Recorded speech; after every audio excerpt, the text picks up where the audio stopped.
Alors, Bonsoir. Vous avez aidé l'association CIMAT pour vous renvoyer un document au chef de l'État pour redémarrer l'activité. Dites-nous l'essentiel de ce document.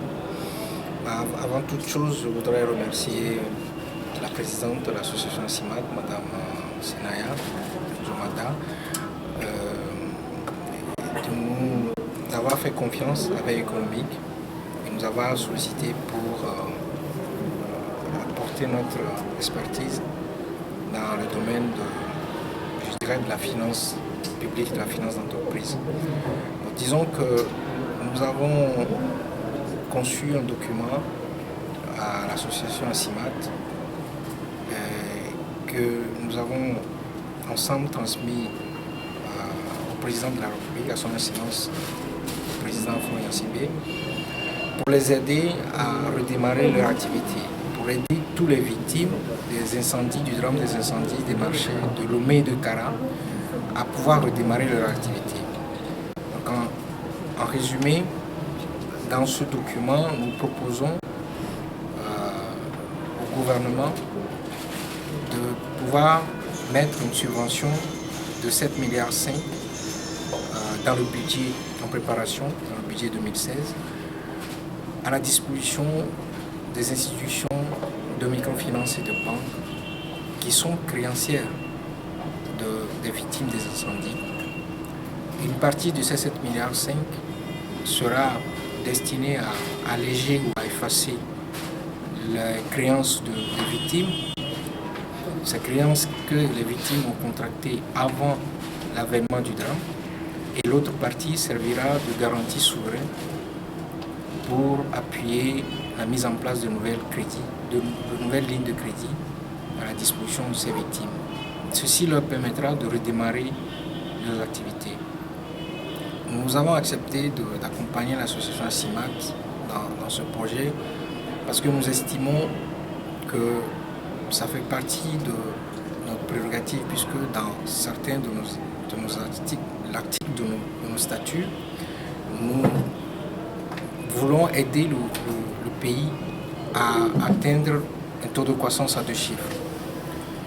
Et dans ce projet, nous estimons qu'il n'y aura pas seulement des intérêts directs au profit des victimes, mais les évaluations montrent que aussi bien le gouvernement, par le biais de l'augmentation des recettes fiscales, que les institutions de microfinance qui composent la place financière dans notre pays bénéficieront de ce projet si effectivement les victimes redémarrent leurs activités dans, je dirais, les bons délais.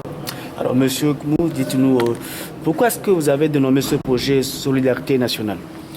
Nous avons dénommé ce projet Solidarité nationale pour la simple raison que ces genres de drames, lorsque ils interviennent dans d'autres pays, dans d'autres régions du monde, et ils sont résolus que par le biais d'une solidarité de toute la nation, de tous les peuples qui viennent en aide à ces genres de sinistrés. Je donnerai l'exemple du tsunami du Japon. C'est le gouvernement japonais qui est venu en aide à tous les sinistrés. Il y a d'ailleurs eu des subventions extérieures, notamment des États-Unis et d'autres pays amis, qui ont aidé ces sinistrés à reprendre leur vie, à redémarrer leur vie, leur activité. Donc, ce drame qui est intervenu dans notre pays il y a 3 ans, nous estimons que c'est un drame national et donc par conséquent, il faut que ce soit une sorte de solidarité nationale qui puisse permettre à ces victimes de pouvoir redémarrer les activités. 3 ans après, est-ce que vous pensez qu'une solidarité nationale pourrait encore permettre à ces dames de retrouver leur activité 3 ans après, par vos projets? Bien sûr, nous le pensons, puisque elles-mêmes nous l'ont dit quand elles nous ont approchés. Elles nous ont fait comprendre que ce qui leur importe au jour d'aujourd'hui, c'est de pouvoir redémarrer les activités parce que ce drame a impacté leur vie sociale, de telle sorte que la souffrance qu'endure l'ensemble de de ces victimes aujourd'hui dépasse tout entendement. Donc nous espérons que nous avons apporté notre contribution, notre pierre. Nous espérons que nos efforts seront couronnés de succès. Les 7 milliards, vous pensez que le gouvernement peut trouver cette somme?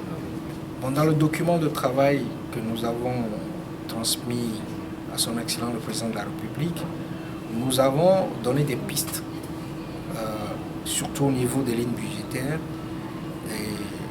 par lesquelles on peut raisonnablement trouver ces 7,5 milliards.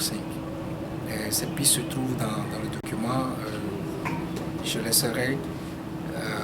laisserai la possibilité de pouvoir lire le document et d'en prendre connaissance.